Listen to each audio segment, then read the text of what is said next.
How do I know? Oh, there it goes. Okay. Okay. I'm going to X out of that. Okay. Welcome to the Seaholm PTA meeting. It is 7:05, April 8th. And we are glad you can join us, all three of you. Oh, and Katie's joining, so thank you. First of all, I just wanted to let you know the minutes were posted from the March 11th meeting, and so no one made any comments about those. Those will sit.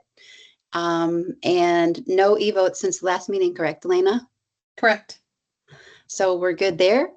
My report is the slate is posted, it's online, and Doug Arcio will be our president next year. I'll be the past president, and then Christina Cunningham will be the vice president. All the other roles are on there. I won't repeat all of them that are on the pamphlet, but you can see them online. And so now that we've proposed all that, we have to let everything sit for 30 days, and then in 30 days we'll vote. In regards to the committee chairs, there's a fundraising position that's open. We didn't fill that position last year, but if anyone's interested in doing that, we have it out there on social media that position is available. And all committee chairs are filled this year as well. We will have, I know, isn't that great? We will have the class of 2029 parent reps open for next year, and we'll advertise that on social media. So that's good. Any questions so far? I'm assuming. Yeah. It's not a question, but make a note when we're there in May for the activities fair. Yep. Some parents come in, not all, not many, but some parents come in, and maybe some of them would want to do parent rep. Okay, perfect. We'll do that. Let's see. The Staff Appreciation Week is coming up May 5th to May 9th. On Sign Up Genius and Facebook, we have links for people, or on Facebook are the Sign Up Geniuses for people to sign up. Erin Hitchcock is in charge of that, and she's working on that now. I've been in touch with her, and everything looks good. The activities fair is May 29th, right, Amy? 29th? Yes. Okay. And then the contact for that would be Katie Parker, right? Correct. Okay. And then there's is the sign up out there now on Facebook for that? Or are we doing one? Did we need one? Because you got help, right? Like, I'm going to come. I guess, yeah, I got PTA help, but I just didn't know if there were other, I guess they probably I'll don't ask need Katie it. if she needs more help. Okay. Okay. Sounds good. And then our district awards ceremony, which used to be the Reflections Banquet, is going to be at Groves on May 12th. It's a reception starting at 6:30 with the presentation at 7. The invitees are all of the Reflections winners and the incoming and outgoing PTA presidents. And then the Michigan PTA will be there as well. They were there last year too. And Jen is not on, but for the treasurer's report, anyone who needs reimbursement, it's getting towards the end of the year, crazily enough. So anybody who needs reimbursements needs to get them in now and contact her if you have any questions about that. And also, she had wanted to add an assistant treasurer's position for next year, which I think would be possible. It wouldn't be an exec board position. It would just be a committee chair. So she could actually teach that person how to be the treasurer for the following year. So we have that information that Andrea was going to put out on social media. And then Mike's not here yet, so I will skip to Katie. Do you have any legislative information? And Katie Getz isn't on yet either. So Katie Pierce, do you have anything for us? Okay. The four of us? Hi guys. I'm driving, so I apologize. I don't have my video on. I can just give an update from the council meeting last night. Is Christina on? She's not on either. No, okay. So Dr. Roberson presented last night at the council meeting, and she said that we're like starting to see the first effects of the like changes in Washington, and the first like actual impact is not she said she felt like it was not surprising.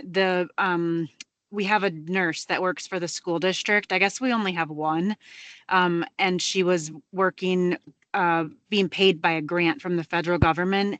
And I guess the school district got a letter like on April 2nd or something, saying that the funds to pay her were cut off like March 25th, like the week before, with no notice or anything. So she said, fortunately, I forget who has stepped forward. I'm not sure, but some group has stepped forward to continue to pay the nurse through the end of April. And then we're going to be losing that nurse position because the funding was cut, and it was provided through like the COVID, I think, funding from a few years ago. So that's why Dr. Roberson said it wasn't too surprising that that was cut back. She said they also got a letter saying that, she said it was kind of vague about eliminating DEI programs in the district, and they're working, they have 10 days to work through the letter and understand what it's saying, and like more information will be coming out once they figure out what that means. So that caused some questions at the council meeting last night. So I had gone to a town hall with Senator Alyssa Slatkin last month, and she was pretty level-headed. She just done a lot of like bipartisan work, and she just reminded everybody on the call that, and as Michiganders and as, just as citizens, we all have the right to have our voice heard, and we all have the right to reach out to our elected officials. So she was encouraging anybody that does have a concern about any cuts that affect their students to please contact like Haley Stevens or Rashida Tlaib, depending on where you live, and then also Alyssa Slatkin and Gary Peters. And she said it's important to contact them. They actually tally up the phone calls. Like if like they get 100 calls from people complaining about like the cut to the regional farmers funding that was helping with like the school lunch program, like to have local farmers bring in food. Like if 100 people call about that, they keep track of that, so they know like what people are calling about and where to focus their efforts when they go to Washington, versus if it's like an issue that's lower on the radar.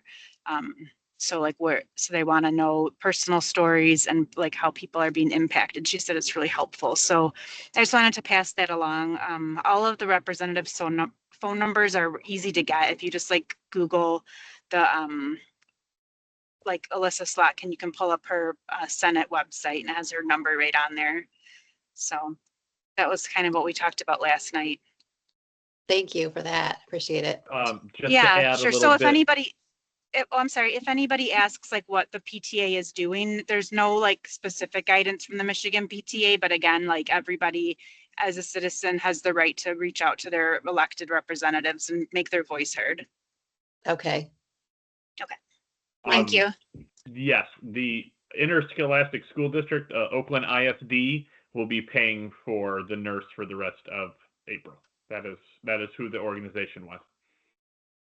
Thank you. I'm driving. I didn't have my notes. I appreciate that. Thank you. No problem. Yes, I was just at Oakland schools today. So, Mike, I just have a quick question, because I know during COVID, the nurse like answered questions and would help like with not diagnosing, but giving guidance. I guess like I didn't even realize we still had one. So like, what are they doing?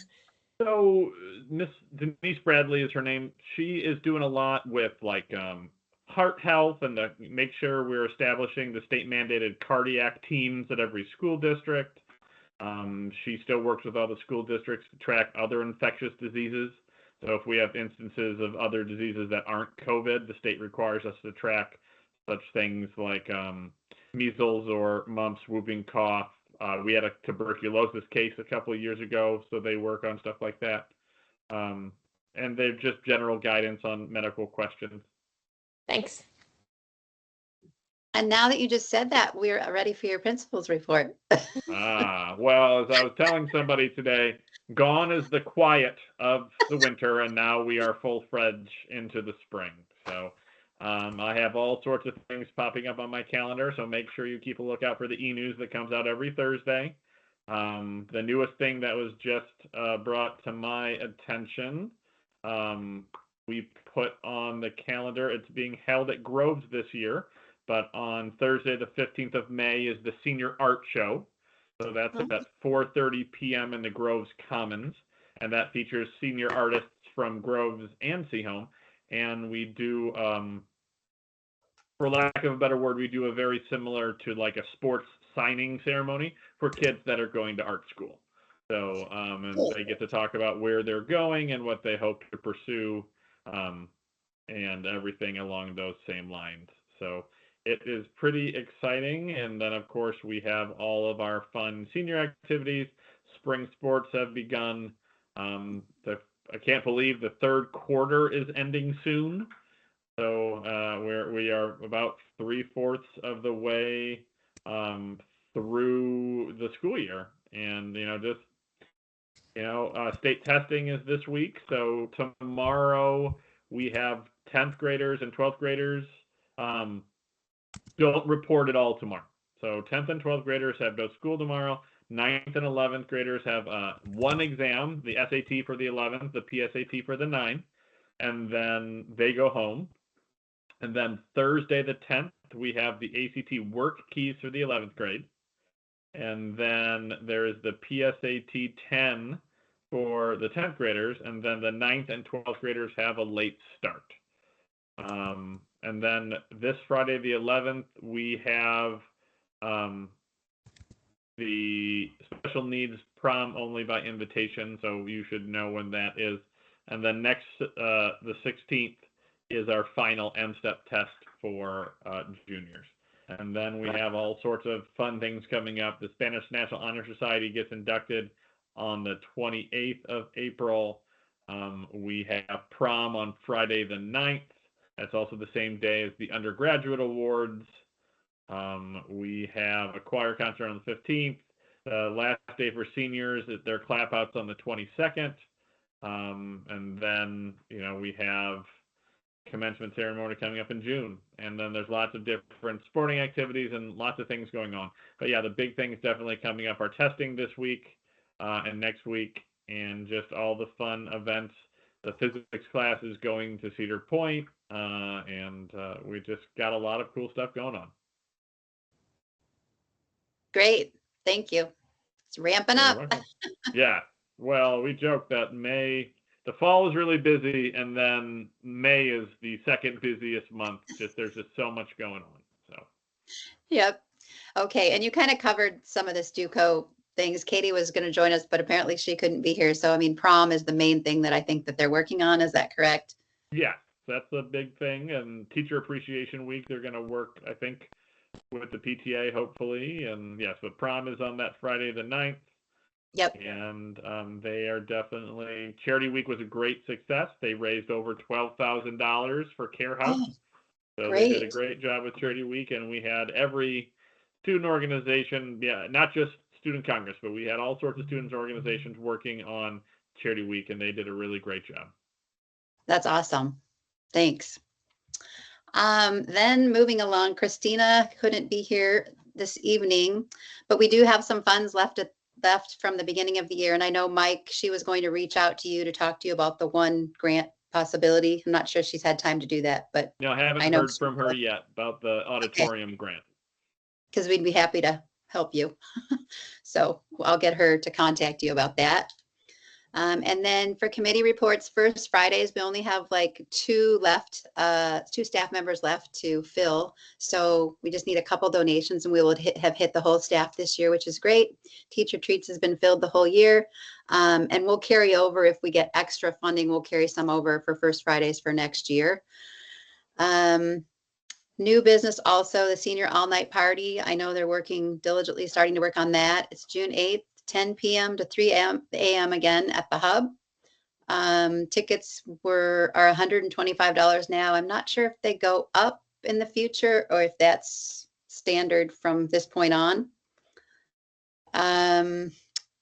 Volunteer signups are on Facebook for that. Wall tiles and yard signs, there's also e-funds that you can go through that to purchase those if interested in those. And I think that's pretty much it, you guys. What have I missed? Did we get the right form for the wall tiles up on the website? Remember earlier in the year, it was As far as I know, she did do that, but I'll double check that to make sure. Okay. I'll put that on my list. Speaking of senior events, I Yeah. would just like to go back on the record and remind everyone that while many young people have a great time, Water Wars is not an official Seaholm activity, nor is it endorsed by the Birmingham Public Schools. Students will not be playing Water Wars at any Seaholm events or on Seaholm property. So again, if anyone wonders why Seaholm has an event like this, we do not. It is something independently run by the students, and it is not affiliated at all with the Birmingham Public Schools. Very good endorsement. Anything else, you guys? This is the quickest meeting ever. It's awesome. Okay, our next meeting will be May 13th, and we will bless the slate then. And I think that sums it up. Does anyone have a motion to adjourn? I'll make a motion to adjourn. Second, great. Okay, thanks a lot. See you guys in May. Yeah, Bye. Have a good night. me too. Bye. Thanks, Elena. Appreciate your help. Yep.